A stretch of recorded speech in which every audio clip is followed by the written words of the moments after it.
time. It's our time, my friends. Time for millions of maturepreneurs, 55 plus, who are hashtag not done by a long shot, to revolutionize how we lead, do business, and innovate our world. I'm your host, Jeanette Anderson, and welcome to my conversations with fascinating people who would rather inspire than retire.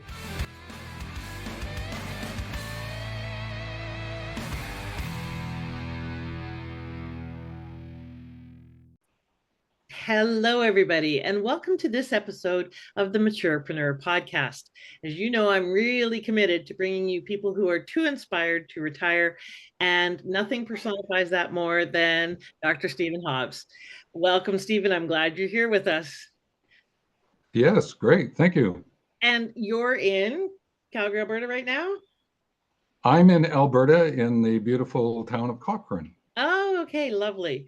Dr. Hobbs is also a mobile lifestyle maturepreneur like myself. So we're going to talk a little bit about that in just a moment. But first, I'm going to give you the official bio on what we're talking about today. And I want to let you know that the conversation we're going to be having is pretty fascinating. We'll be talking about how to become an elder, a mentor, and your legacy, and all sorts of different aspects of what it is that you are here to do later in life. So it's a fascinating opportunity. So let me tell you, the official bio here. So meet Dr. Stephen Hobbs, your guide for the ride, your navigator through the gates. I'm an ager in my 70th revolution of the sun, 2024. I walk as a solo-ager. As an older to elder, I'm exploring what it means for me. Over the years, across many continents, I gathered evidence-based wisdom. Now I want to use my wealth of experiences and transform them into tools and techniques to encourage younger, older, elders, mentors in their organization of living legacy life projects and programs with clarity, confidence, and commitment without wasting time, effort, and money. So working through the wealth movement, so that's WELLTH movement.com. For the world, with the planet, from the whole. All right, there's some deep stuff in there. We're going to talk about that today. So let's talk about your notion of, well, first of all, let's find a little more about you before we launch in, but I'm like really excited about this topic. So tell me a little bit about your lifestyle, first of all, because you have a different lifestyle than a lot of people in our situation. So tell me how you think of your lifestyle. About 10 years ago, because it starts to get fuzzy now, I actually sold my 3-bedroom home. I was living by myself. I was wondering, what do I need a 3-bedroom home for? Okay. Mm-hmm. Sold everything or gave it all away, got it down into a bunch of Rubbermaid boxes, put some of those in storage, and just started a lifestyle of where can I go? What can I do? What can I get into that I can have fun? Where can I learn? And so I started up some more trips around the world and ended up going into India, back into Africa, and having explored other continents before that. But also just give me the freedom to be able to say, hey, listen, I like dog walking. So why don't I help my friends out who go on vacations? So I do dog walking, house sitting, that kind of thing, just to enjoy myself. But I think the real key is I love to nature walk. And so going to other people's places, I find different parks and places to walk. So I get to see nature in a lot of different ways. I love it. Yep. You're probably the person the most like me that I've come across. I sold my house about 9 years ago, 3-bedroom home, and sold and gave away everything. And I have some Rubbermaid bins sitting in a 5x10 storage unit now. And even that is more than I need. I'm trying to get it down to a 5x5. And house sit and pet sit and travel. And what I like about what you just said was the value of the questions that you asked yourself, because that's really what creates the quality of a lifestyle. Is what can I learn? What would be fun? Where do I want to go next? How do I want to contribute? What do I enjoy doing? And how do I do more of that? So I For love sure. that that's the thing that leads you in that lifestyle. Because that's part of what's a little, I think, scary for some people when they get untethered is now what? What do I do? And so quality questions make all the difference. So tell us a little bit about your journey in general. And let's start with something that people would just not expect about you or guess about you if they read your bio or your website or whatever. What's some juicy tidbits about you that we wouldn't know? Well, a lot of people would probably guess that I like nature and they would go, okay, he does walking and that. But actually, I served Mhm. as a whitewater rafting guide for 22 summers. Wow. And I was the head rafting guide. So I would have anywhere from 2 to 10 additional rafts, and I'd have to take care of them and organize. Once we hit the water, the organizational work was underneath my banner, interacting with my other guides until we got to the other end. And then the client services people took over the persons who got out of the raft with smiles on their faces. Yes, yeah. And yeah, so I did that primarily in Alberta on a couple of rivers, but 22 summers. It was great. That's amazing. I did not know we had that in common too. I was a whitewater rafting guide with Mad Rafters for 4 years only, and guided and did ground crew and so forth. So I know the Red Deer Rivers and the Old Man and Kicking Horse, which of course is my favorite because it's the wildest ride. So that's very cool. We share that enthusiasm as Yeah. well. So and most people would not guess looking at me that I was ever a whitewater rafting guy. Mind you, it was a long time ago. So uh, yeah. yeah. But I did go rafting when I was traveling around Central and South America. I did go rafting in Argentina, and it was so fun to be back on the river. It was less fun because they didn't have a wetsuit that fit me properly, so I was damn cold. But it was still very fun, and it all came back, and I was like, it took everything I could do to not shout out commands and take over from the other guide. Yes. Yeah, that's kind of a propensity I have. So tell me a little bit more about your journey and what you consider your why. What's your purpose? Well, I have a very strong rope. So fibers, the threads, the strings, the cord to rope that is around being an educator. Mm-hmm. So that's a theme ever since. So I have played in a lot of different arenas, being a lot of different things along the way. So currently, I'm a facilitative mentor Mm-hmm. and do a lot of weaving work, celebrant work. But I also came through recreation, Mm-hmm. recreation, and that whole world of the outer doors and all that. I actually said, I'd like to learn a lot more, so why don't I get some degrees? So along the way, I have accumulated more letters after my name than I do in my name of degrees and diplomas. So that I actually spent some time as a university professor. And I wanted to do that because I wanted to give back into the education, the academic world. So I spent time interacting with doctoral learners. So being a mentor to doctoral learners and helping them out. So that's another side of me that people sometimes don't always know. But with that, it gave me the opportunity to travel around the world. So I worked on 6 or 7 continents. Mm. And some of the other jobs that I did, just to highlight the story, I was a recreation officer in the outback of Australia for a couple of Wow. years. I served 2 missions in Africa, one as a development delegate around HIV and AIDS. And the second mission was I was air operations coordinator for the relief aircraft flying into the war between Sudan and South Sudan. Wow. And I've also spent time in Africa doing other bits and pieces around leadership, right? and spending time in Ethiopia helping out with some of the larger projects, farming, agriculture kind of projects. So Mm. always the rope that I could hold on to would be around educator. Hmm. Sounds like lots of fascinating experiences and lots of education, both in and out. So how did you come to this passion of um, going from older to elder? Why has that become such a for in the forefront for you? Well, it came about because, to your point about questions, right? I don't like the word retirement. Hmm. So I sort of rewirement, rehirement, I attempt to find ways to play with it. Yeah. So I was looking at this notion of, okay, ager, right, and aging, and where does that take me? And I sort of came to older because I went, yeah, I'm getting older. Okay. The Hmm. corresponding was younger, but when did I switch from younger to older?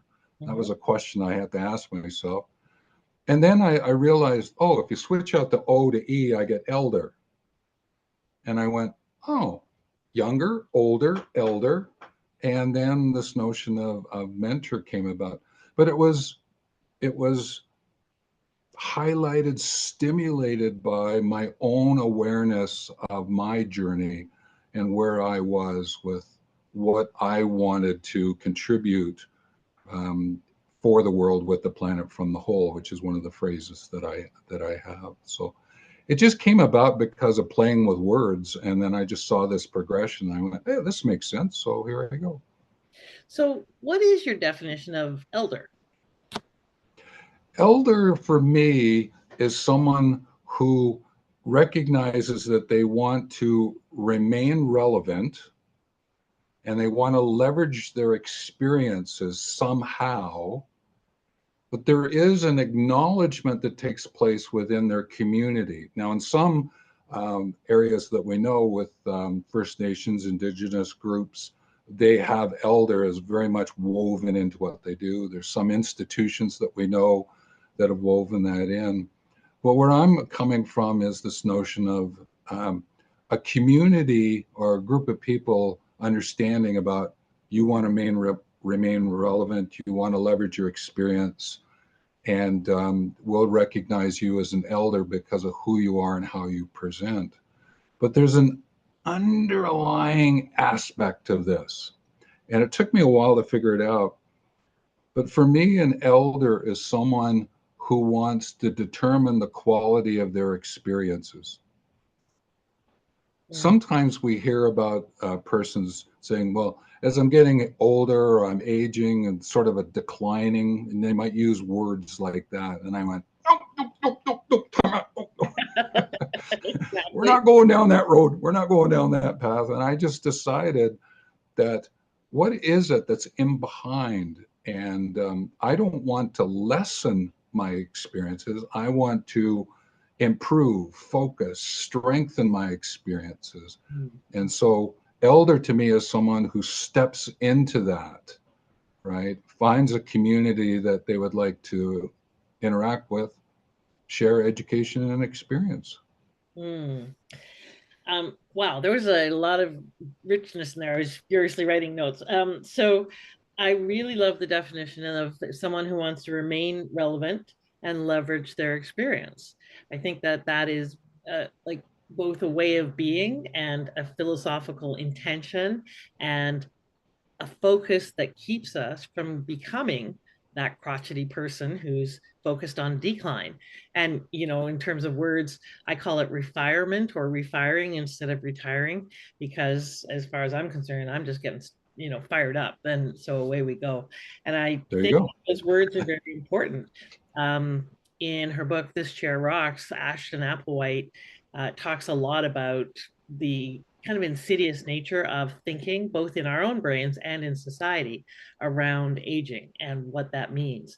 So she also calls people olders instead of seniors or anything like that, because that's just the reality. We're older or younger than other people.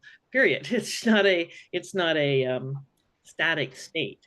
Um, because, when do you become a senior? Is that the arbitrary age of 65, or when you stop thinking and feeling any passion for life? Like when, yeah. Anyways, so that whole rant aside, and that there's an element of being part of a community that both appreciates them and that they want to improve and focus and expand that experience kind of for and with and through that community. I think that's a really significant part because a lot of us disconnect, which kind of as a segue, a lot of what you focus on is what you call solo aging. So talk a little bit about that because and how that relates to community. The solo aging is just an aspect where there's the absence of kin to support. So in other words, there's no one of family around. So you would use term like solo. It doesn't mean you don't have friends, but the notion of the family unit, because from a legal aspect, there is some give and take that has to happen. So for example, I asked a friend of mine to be my executor because I don't have grandkids, I don't have kids, I don't have right anyone under the family banner to take care of me. So that's the notion of solo that I'm working with. Right. Well, and for me, I also don't have a partner. I don't have children. Most of my direct family are dead. So I've got a half sister right now and some cousins, and that's pretty much it. So I really relate to that. And it does, for me, is another aspect of why I'm a maturepreneur, because I don't have family to fall back on to support me. So that puts an additional onus on financial stability because you don't have people who do things where you have to pay for that. And I think there's a lot of people in our situation of not having family that need even more money to be able to sustain themselves and be taken care of, or take care of the things that they need to take care of, their business, their life, their whatever. But it's also an element of there can be some loneliness with that, because for me, solo also means not having a partner currently, that kind of thing. There can be some loneliness in that. And so talk a little bit about the importance of community and what that means to you, and how do you not get lonely, or do you? Well, there are aspects of my life where I might go, I think I'm alone today. Yeah. Am I lonely? Not really. No. I have this thing called a computer. I could get a hold of someone if I wanted to. I have a phone. I could phone someone. But my family is coming out through my books Mhm. and some of the courses that I'm going to create. So I've just metaphorically shifted that around a little bit. But from all my years of a lifestyle, I've been solo. Uh, I've figured out what it means to be lonely and alone and isolated and all those kind of things, and worked out my own way of being able to deal with that. So I don't use the word lonely, right? I'm alone. I enjoy the solitude and I enjoy nature and I do all of that. But I came to reconcile that a long time ago, and I appreciate it's there, right? Isolation, loneliness is one of the factors that puts people, persons into thinking about decline, if I use that word, rather than increase or improve focus, strengthen kind of idea. Yeah. Well, and for me, a lot of I agree. I'm alone a lot, and seldom lonely, occasionally, but very seldom. And in fact, this morning I was thinking my birthday's next week, and I was thinking, what do I want to do for my birthday? And I thought, I think I want to go to Disney World. I was going to do that in 2020 when I was here for my 60th birthday. 1 week before my birthday, they closed down due to COVID for the first time in 60 years. I was so annoyed. Anyway, so I think I might go. And I thought, do I want to invite people with me? And I was like thinking of all the people here that I know. Like, then I'm going to spend the day just kind of doing what they want to do and being concerned about, making sure that it's fair. It's like, nope, I want to go by myself. So I can go where I want to go, do what I want to do at the pace I want to do it. And and I'll connect with some friends later, but there is a certain amount of freedom that comes with also this solo. Well, not a certain amount. There's a lot of freedom, and it actually can be a challenge at times. Um, in for in for the low blah, blah, the mobile lifestyle, for instance, you can get decision fatigue because everything is a choice. Nothing is, routine.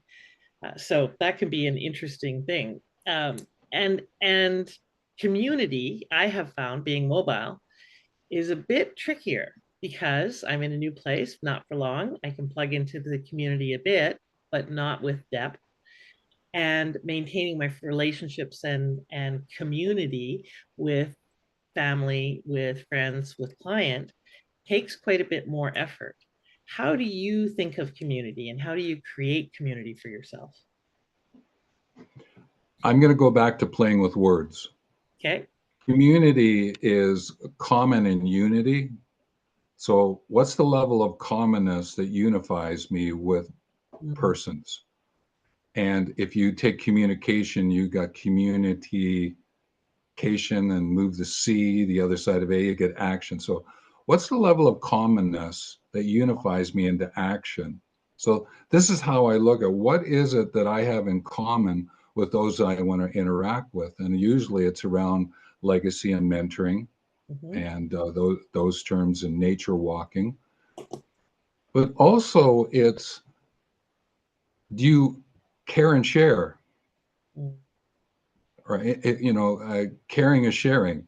Mhm. And sometimes a lot of persons forget that. I'm not going to touch what that means in other parts of our world at the moment. Okay. Um, if I step back and I look at what happened to the caring and sharing, right? There's a lot of people doing a lot of telling and selling, right?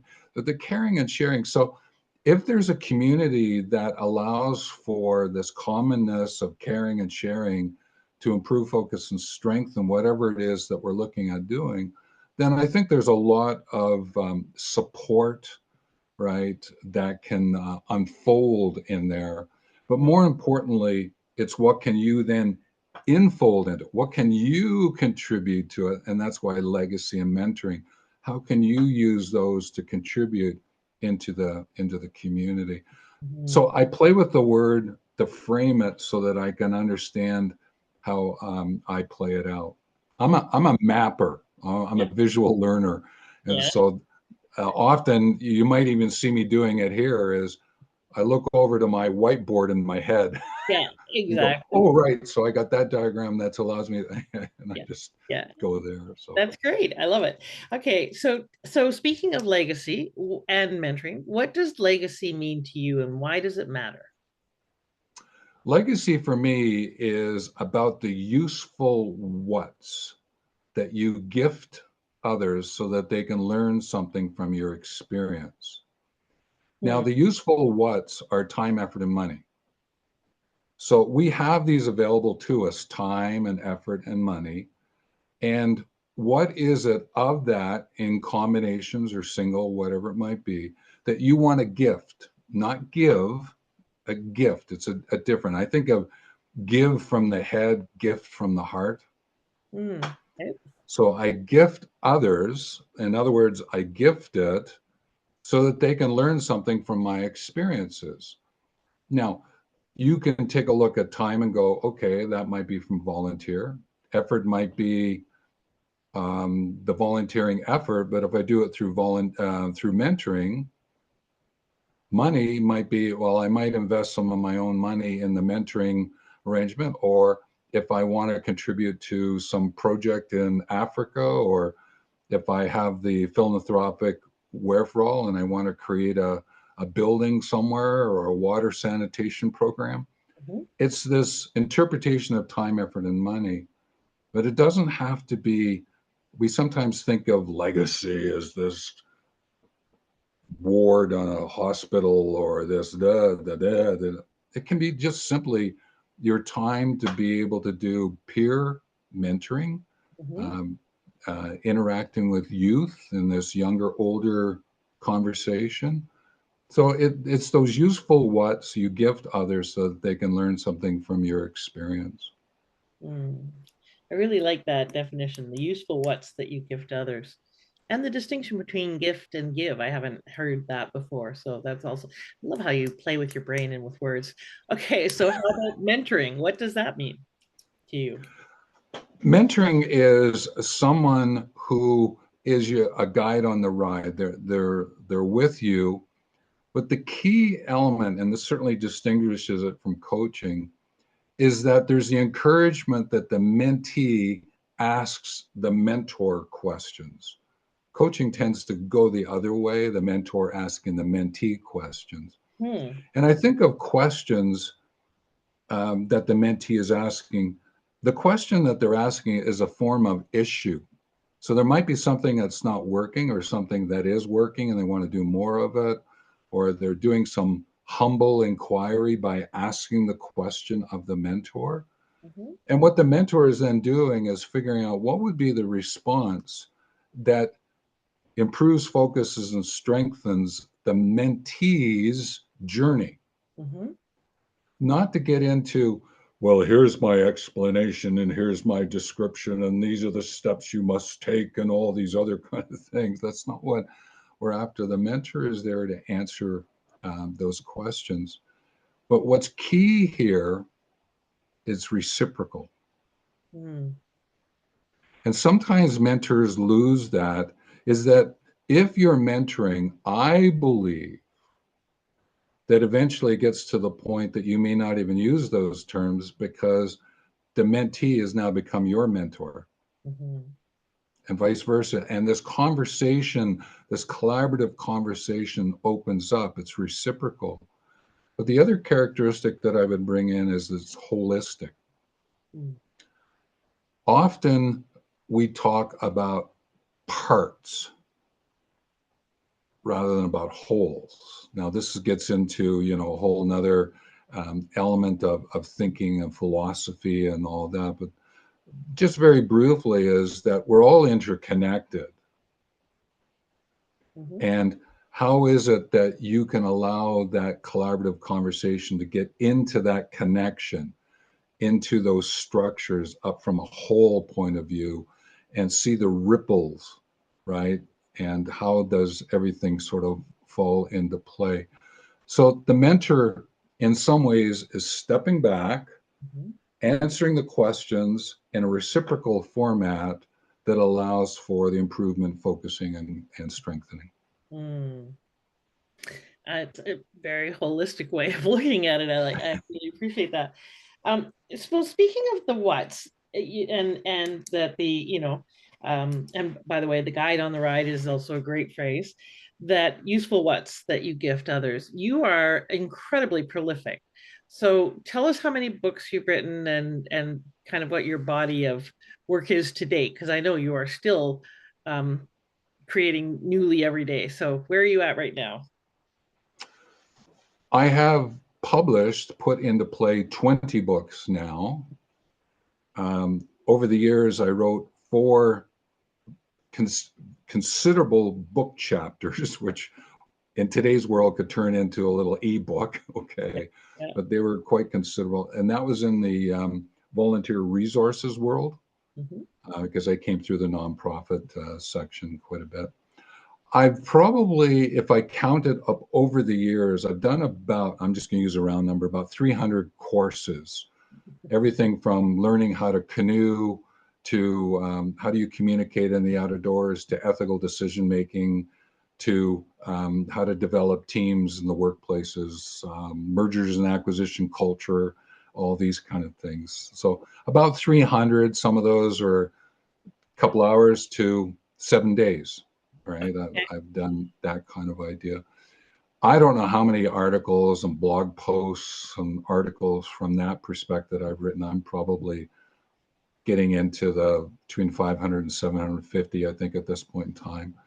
But in the go right now, I think I've got 5 books on the go right now that I'm writing. And I continue probably writing about 3 articles a week between my blog and all that, just getting things out into play. That's astonishing. How do you do that? so so seriously, how do you do that? Because you also are a business person, you also have, the rest of your life activities, etc. So how did you develop that? I was going to say discipline, and it may be, but whatever that format and forte is to be that prolific. It's a great question, and the best answer that I can give, while I know I'm writing one book about how to do this, okay, because some other persons have asked me along the way. You remember I mentioned about that whiteboard Yeah, that's just over here? yeah. Because I'm a visual learner, I've created maps and models. And it was because I got introduced to something called mind mapping back in my early university days. Mm-hmm. And it gave me an opportunity to work out how quickly to create and store insights. Mm-hmm. And from that, I've been able to develop what I call content asset management system. And it's how I very quickly go, okay, I want to create this content. I want to use it in this way. How am I going to manage the creation of that through what system? And so what I've been able to do is I've created, okay, I can write a book called a journal. Mm-hmm. I can write a book called a prompt activity book. I can write an ebook. I can write a soft cover, hardcover book. And so I just put it into those frameworks and very quickly, um, using outlines, create material based on those models that are sitting there. Huh. So you really do systemize your creativity. So you come up with some ideas of the content that you want to create. You've got template or systems or methodologies for applying against that, which leverages your time because you're not creating it from nothing every time. And then figure out what the best vehicle is for its expression, and plug in those ideas into that process. That makes a lot of sense in terms of saving time and making it a lot easier, and also figuring out the best positioning for it. What's the best format for this? So that's amazing. And how much time do you spend writing per day, writing or creating content? I will say probably on average about 3 hours a day writing, depending on what I'm putting out or whatever. Right now, I'm writing a series of 7 articles about the program areas, the key elements of the work I'm doing. So Hmm. I could then take it and put it into what we call lead magnet, a little ebook Yeah. that if someone wanted to know what's the basics of my work, I can send it out to them and say, these are the things that I'm working on, and take it from there. So it's very much a Russian doll inside a Russian doll inside a Russian doll inside a Russian doll. So Yes, I like that. And do you do, speaking of that kind of world of content creation, do you do content repurposing? So expand an article to become a book, take a book and turn it into 10 articles, that kind of thing? Or are they all disparate pieces?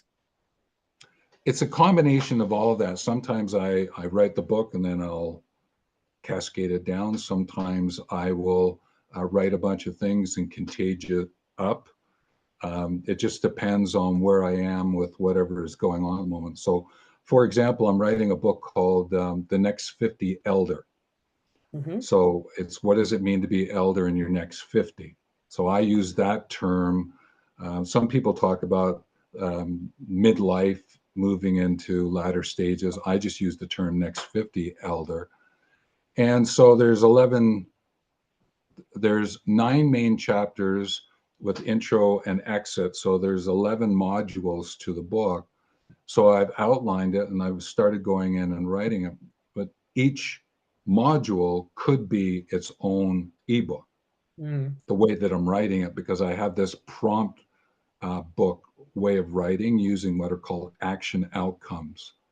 So that I attempt to get to the point where, well, if you want to learn about it, here's sort of the concepts, but if you want to put it into practice, here are action outcomes that you can use to be able to get it there. So Mm. That's one thing I'm doing at the moment. So If you're a content creator listening to this, there is some gold in these there hills, because that is a really smart approach to content generation, repurposing, being really smart about systemizing your information and those useful whats that you have, the what you can teach. So I have so many questions for you, but let's talk about what is it that most um, inspires you or lights you up about being an elder, a mentor, your legacy? What is it that most is meaningful to you right now in life? I'll go to the word legacy because I believe that every person has a legacy. They have a legacy project, a story, and contributions. Now, that could be writing their memoir Mhm, and leaving a copy of it on the dining room table for the grandkids to come over and look at. mhm, It can be something as far as, you know what, I would really love to help a water sanitation program, but I don't know anything about water sanitation, so let me learn. Oh, where would I like to do that? Would I like to visit there? You could expand, expand, expand. So there are these different elements that go with it. But it, no, but, and it's about letting that head, heart, and hands of legacy come to the foreground in your next 50, in your words, on your terms. mm, That's what I would really enjoy doing. Now, for each person, I don't know what that would be. That's why I created what's called the Legacy Mastery course. It allows you to get to the point of actually working through all the different elements and then testing out some aspect of your legacy. mhm. So, what would make sense for you? And it's helping, guiding, navigating what that means for persons. And I get tickled, right, when you sort of see that. Oh, oh, I hadn't seen that before, and how. But also, you're right. I got to pull this back a little bit. This is just a little bit too big for me at the moment, right? And being able to help people. So it's around the legacy mastery. So just to play devil's advocate for half a moment here. One of the things, so I have no idea what my lineage is. I don't know who my father is. I don't know that half the family. I don't know anything beyond my mother. Um, and don't have close, like a lot of family, don't have children. So to me, legacy is almost a meaningless word. I didn't inherit a legacy. And in many ways, like I care about the contribution in this moment. I want my epitaph to be she was useful, but the enduring legacy doesn't compel me as much. It doesn't hold a lot of meaning for me. Um, how? Why is it meaningful for you? So why do you care about something enduring beyond you? Two things. One, if you remember, metaphorically, all of my books are my children. Mhm, So I have this legacy story rewritten, rescripted in my head and out of my heart that I'm actually sharing, right? My with my children this legacy, and for those who read it, a book is a form of mentoring. mhm, Okay, but the second thing was in my search for what it is that I wanted to really contribute in being for the world with the planet from the whole.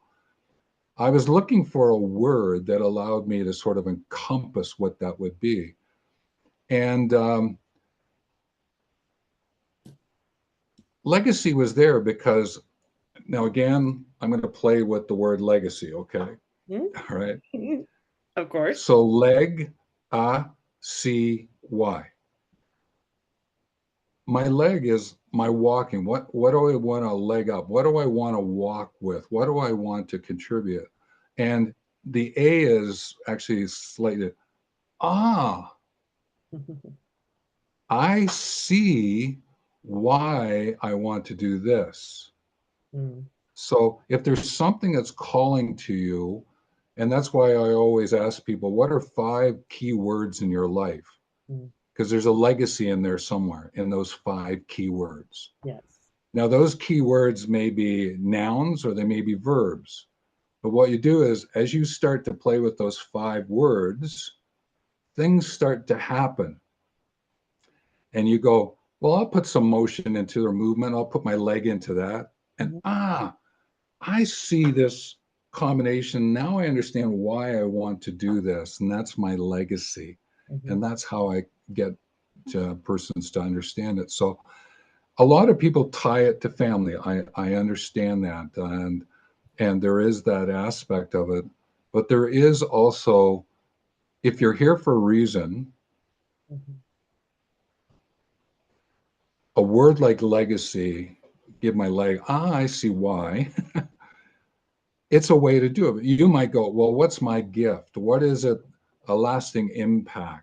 What's a meaningful something that I can leave? There's words around that mhm. you can use. I just settled into legacy because I like playing with words, and it shares a story and brings a picture to mind. So Mm. Yeah. I do appreciate that. And where I kind of got to with it for me is that if I enjoy being useful now while I'm here, why not continue to be useful after I'm not here? And so my legacy is continuing to be useful in some way, shape, or form. So I appreciate that. Um, Speaking of legacy, you have a gift for the listeners. So tell us about that. well, what I have done over time, as I mentioned, in terms of publishing. One of the books that I've actually published is called The Legacy Workbook. Uh-huh. Yeah. And in it are 21 legacy statements. So, another way to help persons get to where they want to be is I say, read the legacy statement. So, legacy encourages your intentional optimism Mm. and attentive resilience. Mm. Those are So, what would it be to, well, what's optimism? What would make it intentional? What's resilience? And what would make it attentive? And what story would that bring forward? And how would I express it as a legacy? Mhm. And what it does is it just sort of prompts you to work through. And then there's 3 or 4 pages with, subsequent questions or notes that you can write. I always ask people doodle sketch, Yeah. Yeah. right? And so there's 21 of those, and that it's 8.5 by 11. It's actually available on Amazon, but what I'm going to do is for a freebie for those who would like it, I'll actually get it to you for free. Lovely. Thank you. That's a really cool gift. And actually, now that you've told me what it's about, I can't wait to go and get it and do those exercises. I love people who make me think deeper and differently and provide different perspective. And that's a lot of what you do in the world is just by, well, not just, but by being really present to even something as simple as a word and the, etymology of it and the ways to play with it and be playful with it, you discover new depths. And I so appreciate that about you more and more every time I talk to you. Thank So you. so we will put the link for that book into the show notes. So please go and click on that and get that. How else can people connect with you and find you? The best way is Wealth Movement, WELLTH movement. I think you can see it in the name on the screen as well. Wealthmovement.com Mhm. forward slash, and just use the contact form because what it does, it sends me an email. It's the quickest way to get to me because I'm an email kind of guy. All Okay. right. So I'm not texting and WhatsApping and all that at this point in time. Okay. I still enjoy my email. And you can look me up on LinkedIn if that's a place that you're playing with, and certainly reach out and we can take it from there. But wealthmovement.com forward slash contact.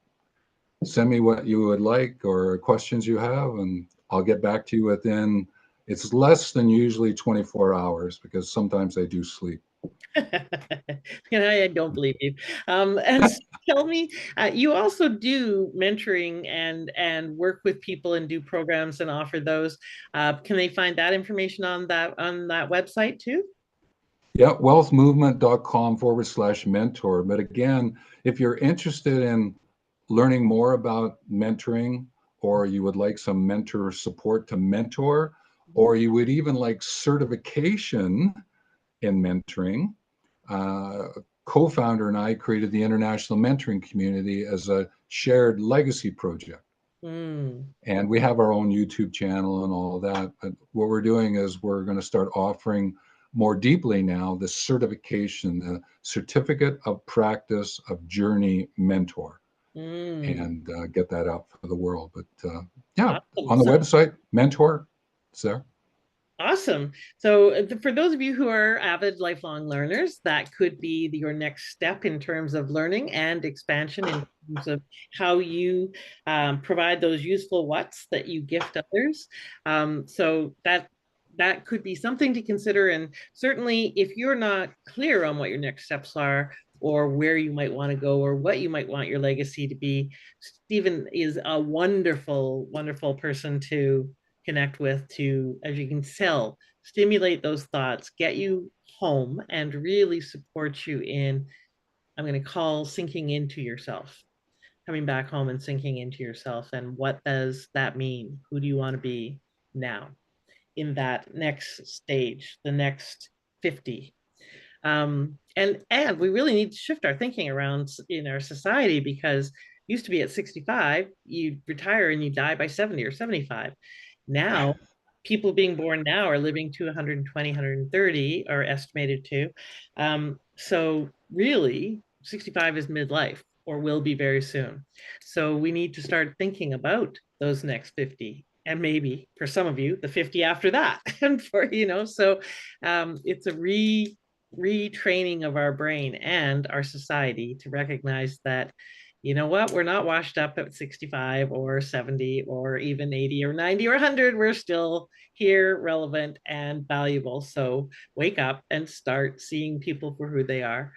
All right, you've mentioned it a couple times, and I know it's kind of deep and something we might not be able to get through quickly, but I'd love you to just speak to your phrase of being for the world, being with the planet, and being from the whole. What does that mean? Being for the world is your understanding of what it means to interact with humanity and the notion of your kin. Mhm. Being with the planet is the extension of that, of understanding about the wild kin Mhm. and the notion of what we call earth and air and water and fire and the inorganic, organic aspects of things. So being for the world, in other words, contributing um, for persons that you interact with, Mhm. being with the planet so that we are walking in such a way that our footfalls are with the planet, not over the planet or something like that. But the interesting one is from the whole. Mhm. And that is coming to understand, I'm going to use the word from tomorrow, living today. So if you understand what your tomorrow, you picture it, and people might use the word, I'm going to manifest tomorrow. Well, materialize it today. And so from the whole is being aware of placing attention into that which you would like to experience. Remember, I use determine the quality of your experiences, Mhm. manifest, materialize, intention, attention. That is about being from the whole, and we can do it, Mhm. and we can enjoy it. So, being for the world, with the planet, from the whole. Mm, interesting. I didn't expect the from the whole to go in that direction, and it's a unique and different way of looking at it that I really like. that expanded my version of from the whole. Because for me, what I thought it meant, it was recognizing that we are all part of a whole and that there really isn't separation, that that's an illusion that we've created for a variety of reasons. And that in that understanding of that interconnectedness with one another, with time, with the planet, with everything, it shifts how we want to be or should. Because, if you realize that you're connected to that person, perhaps you won't be such a dick, right? Like, there's some payoffs to really truly getting that we're connected. And so I like that expansion of that perspective of it's also about the intentionality of the experience, that side of that coin. I love how you think of things. It's an awesome, awesome experience to just hang out with you. Well, So thank you. so I appreciate you being here, and I'm hoping that all of you really listen deeply to this, let some of this make a difference to you. And please do connect with Stephen. He is an amazing mentor, an amazing guide, and has a lot of those gifts to give you in terms of his books, his courses, all of his contributions. So please do check out wealthmovement.com and connect with him. I'm hoping we'll see him as a speaker at the Maturepreneur Conference. So I just want to put in a little plug here. We plan to create an event we are creating an event, we don't plan to, that is all about refiring instead of retiring. In the aging world, in terms of people who deal with aging, there are not a lot of, well, I haven't found any events that are really committed to those who are reinventing, refiring, and who are too inspired to retire. They're about retiring, about, buying your burial plots and your estate planning and all of that kind of thing. And while that's important, that's not all that we have left to look forward to. So this event will be in Calgary, Alberta, September 26th and 27th. 2024. I really, really look forward to seeing you there, having you join us. If you're curious, please reach out to me if you want to speak, if you want to sponsor, if you want to attend, if you want to volunteer. If you want to just get involved in some way, please let me know. We're super excited about creating this opportunity for people like you, my lovely listeners, who are curious about what's next, what more is there, and who ask wonderful, brilliant questions like Stephen has been talking about all throughout this conversation. So please join us, reach out to me. We'll have the site up soon and we'll send you information, and mark it in your calendar so you can come and attend and meet a bunch of really, really cool people who will stimulate your thinking like Dr. Hobbs has. So Stephen, what's one last word you'd like to leave everyone with? One last piece of advice. Something I share quite often is, when you listen, you learn. Where you share, you educate. I like that. Say it one more time. I like it. When you listen, you learn. Where you share, you educate. Awesome. Thank you. And on that note, please go forward and share and listen. Both are exceptionally valuable and needed right now. We really need to reconnect in deeper ways, come back to that humanity, being together in ways that work for us. So please do follow that advice. It's great advice. Thank you so much for being here today, Stephen. I really appreciate you. And thank you, listeners, for tuning in. Please subscribe to the channel. I bring you lots of very, very cool people who are up to all sorts of really interesting, thought-provoking things. This podcast is truly about helping you think differently. So please subscribe, please share, please comment. I would love to hear who you want to hear from, what inspirations you're getting, what more you would like. How can I help? How can I serve? Thanks, everybody. Have a bodacious week. Bye for now.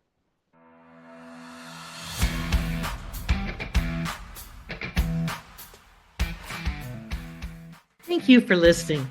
I'd love it if you left a comment and subscribed.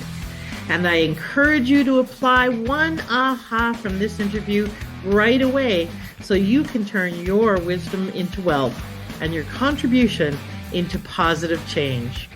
Bye for now.